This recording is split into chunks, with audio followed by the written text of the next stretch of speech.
Hi, and welcome back if you have watched any of the previous videos. My name is Tim Spees, and I am serving as a guide to help you find the answers to life's most important questions, like, how should I live my life? Or how can my life be truly meaningful? The first video series, called Life's Most Important Journey, was preparation for this second series. In the first video of this second series, entitled The Message, Part 1, we reviewed our previous themes and concepts from the first video series and then looked at what is widely claimed to be the Christian message, or the good news, or the gospel. This time we will discover the message from the designer's messenger and then contrast it with the message of Christianity that we looked at last time. So, let's begin. Here is the messenger's message to mankind. There is a designer or creator of the human race, what people call God. He sent his messenger to reveal who he is and what he wants. He sent him so that you could know your Father or your Creator. He wants us to grasp and understand that we have a problem with pride, fear, and selfishness.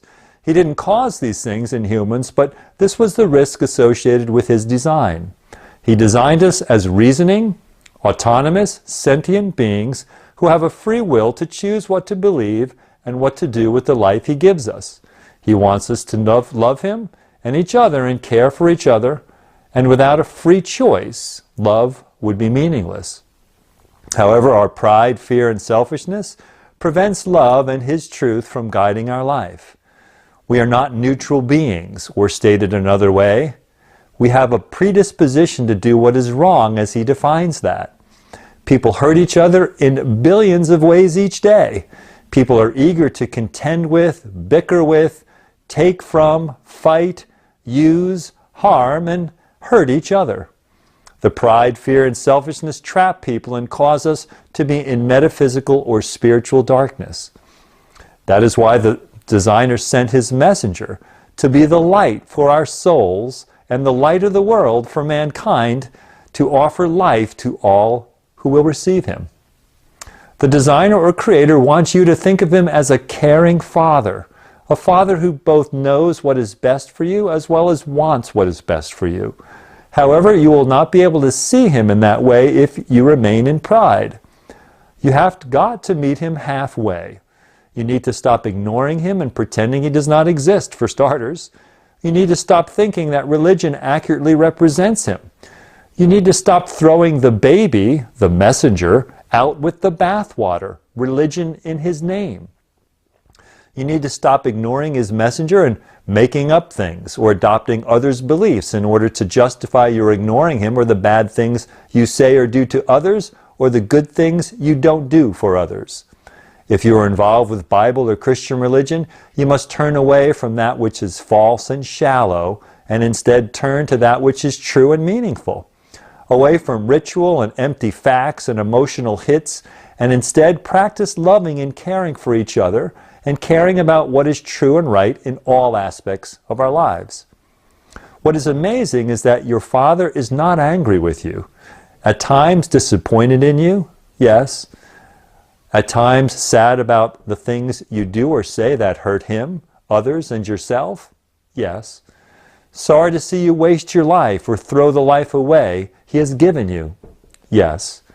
Angry with you and eager to punish you? No. That is the God of religion, which men create to control others by fear. You must turn away from that which is false in order to see and receive that which is true, dear viewer. What is the core message that the messenger's Father, our Father, wants you to receive? It is this: listen to and follow my Son, my model for mankind, the light in a world of darkness made dark by humans. Make my Son your leader and do as he says. The true good news is that your designer and creator has sent you a leader for your life. You never have to suffer the fear of being lost, for his Son is the way to life. You do not have to be as a lost sheep, not knowing where to go or what to do or how to treat people. You don't have to live and make decisions based on fear. You can know real hope and the purpose of your life. This is all attainable if you will receive the true good news that a leader was sent to you that you need to embrace. you must humble yourself, see your need, and make Him the true leader and master of your life. Do this, and you will be forgiven for all the bad stuff you have said and done in your life, and all the good things you did not do. And you will enter into new life, and the meaningful, purposeful, and difficult journey will begin. Is it not true that the best things, the most valuable things, the most meaningful things in life are often the most difficult to attain? This is also true of the life that the Creator offers to us. Can we boil the true good news that we just heard down a bit? Yes, we can. The Creator, who loves us, sent a messenger, a leader, both to mankind and to you individually, so that we need not be lost.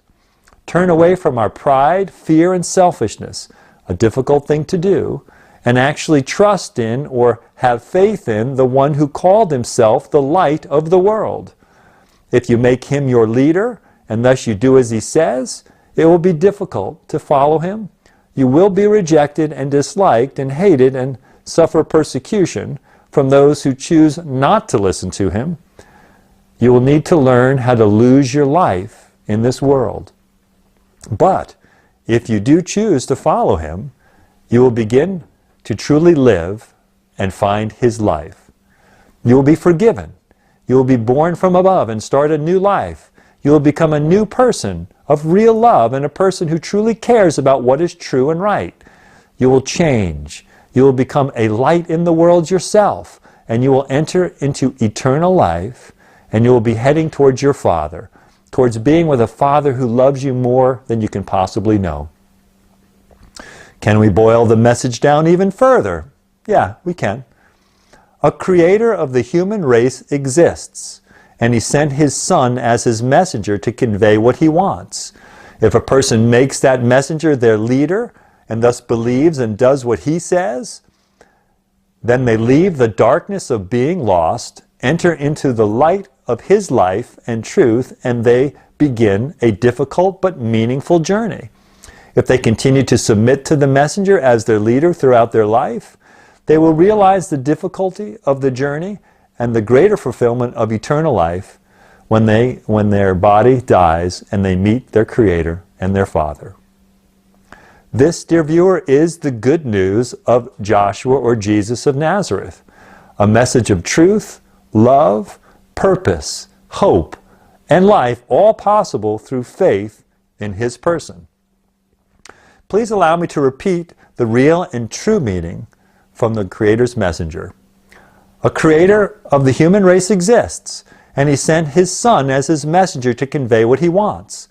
If a person makes that messenger their leader and thus believes and does what He says, then they leave the darkness of being lost, enter into the light of His life and truth, and begin a difficult but meaningful journey. If they continue to submit to the messenger as their leader and master throughout their life, they will realize the difficulty of the journey and the greater fulfillment of eternal life when their body dies and they meet their spiritual Father and Creator. This again is the good news, dear viewer, the true good news of the messenger. Okay, I hope you are taken back a bit if you have been exposed to Christianity, for the real message from the light is significantly different than what you have been heard or have been taught through the Christian religious or Bible religious system. Let's compare the message of Joshua of Nazareth to the Christian Gospels as articulated by Billy Graham. Please watch video 1 in this series to hear more detail about the Christian Gospel as articulated by Billy Graham, or go to his website to learn more.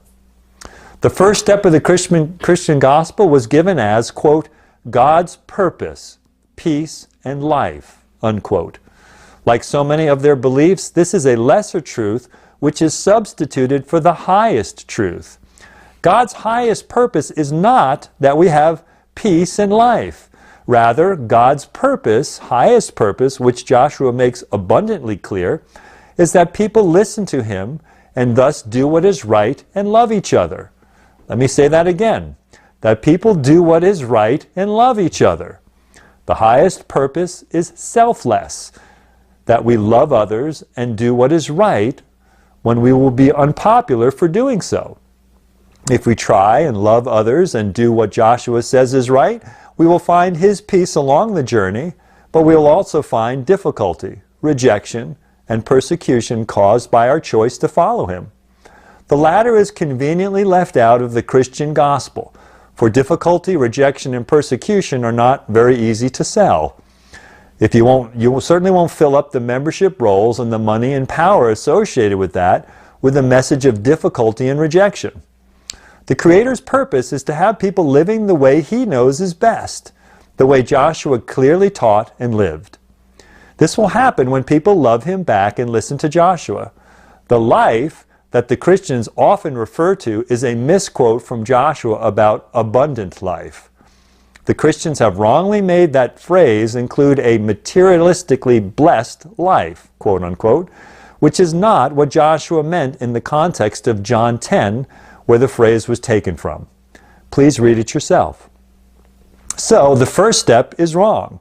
The Creator's purpose is that people listen to and do what his messenger Joshua says, which is to love one another and care about what is true and right. His purpose is not that we have peace, although that is something we will experience and that he wants for us if we fulfill his purpose, which is, again, to listen to and follow Joshua.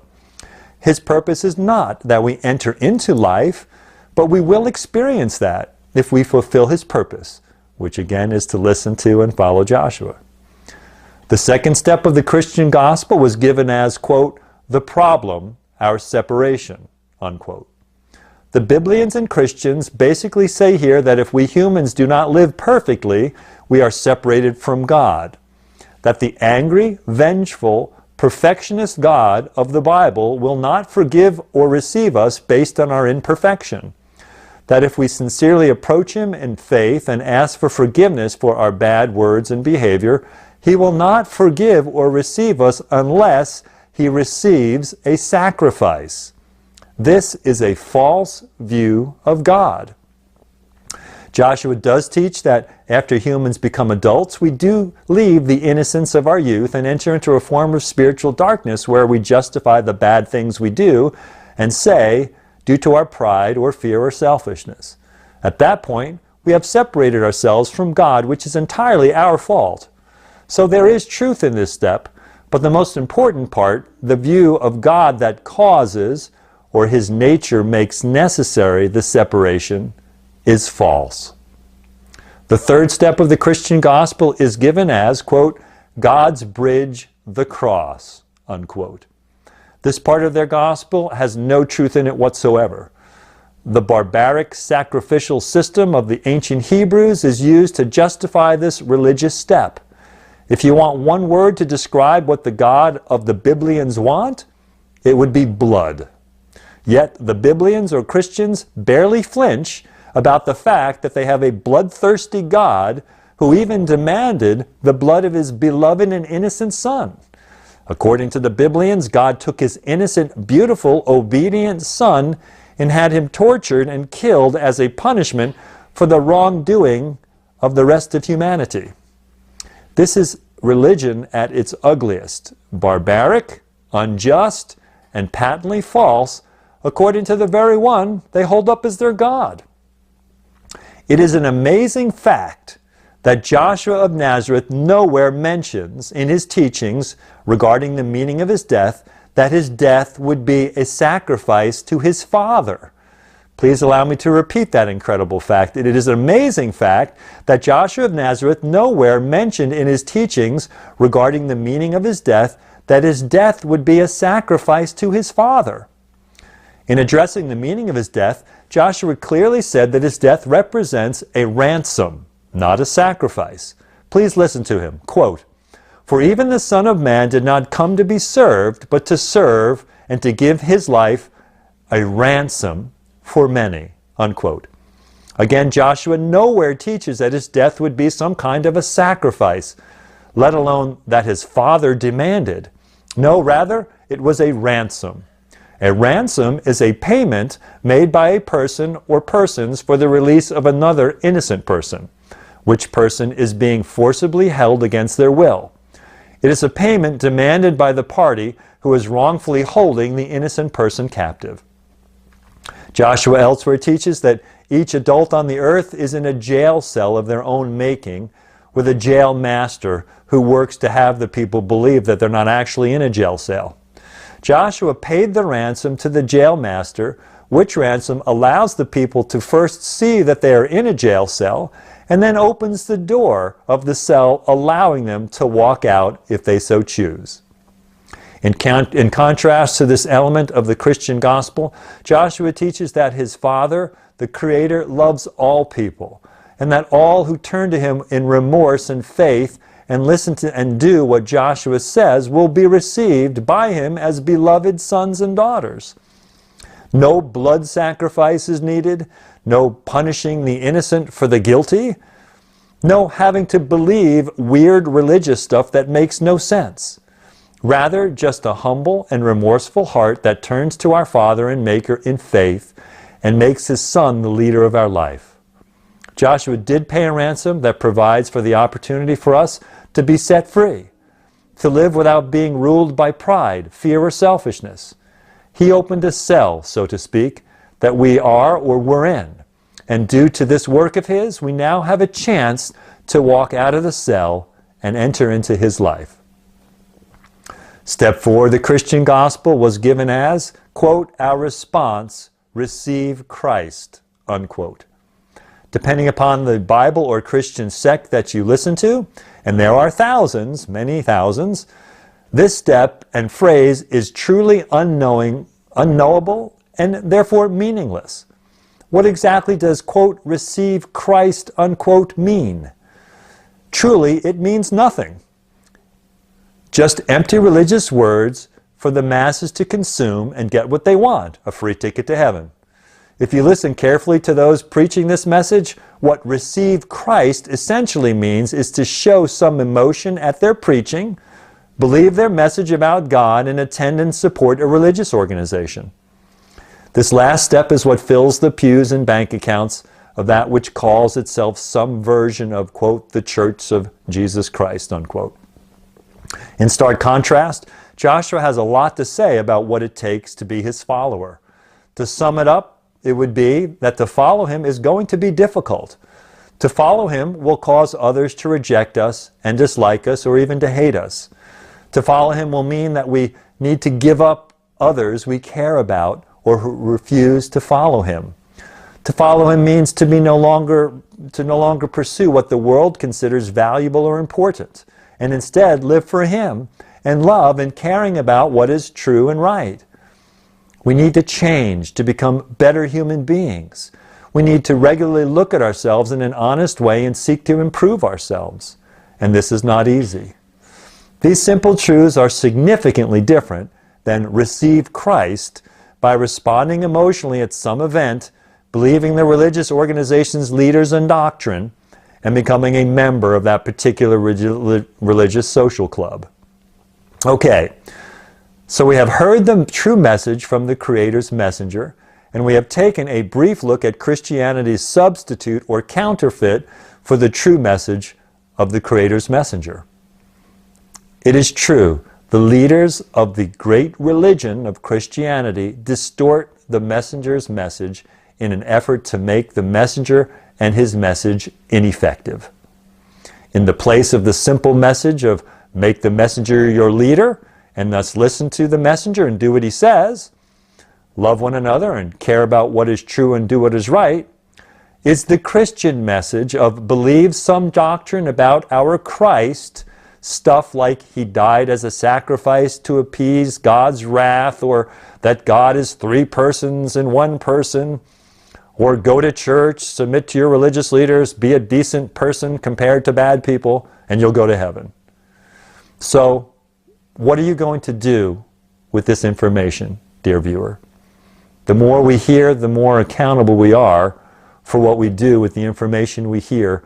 But perhaps more importantly, there's a lot of beautiful things in life you might be missing because you're listening to Christian religion. Are you going to truly make Joshua of Nazareth your leader? Or are you going to continue ignoring him or substituting empty Christian ritual and doctrine for the life he offers? Are you going to continue to try and lead your life yourself, or make the horrible mistake of listening to the blind religious leaders instead of the light? Next time, we'll take a closer look at the Bible, the source or standard that Biblians and Christians use for their beliefs, and we will see why it is not what the Paulians, Biblians, and many Christians say that it is. Until next time, be real. Get past the shallowness and pretentiousness of typical American life, and especially the American version of Christianity, and seek deeper to find what you truly need.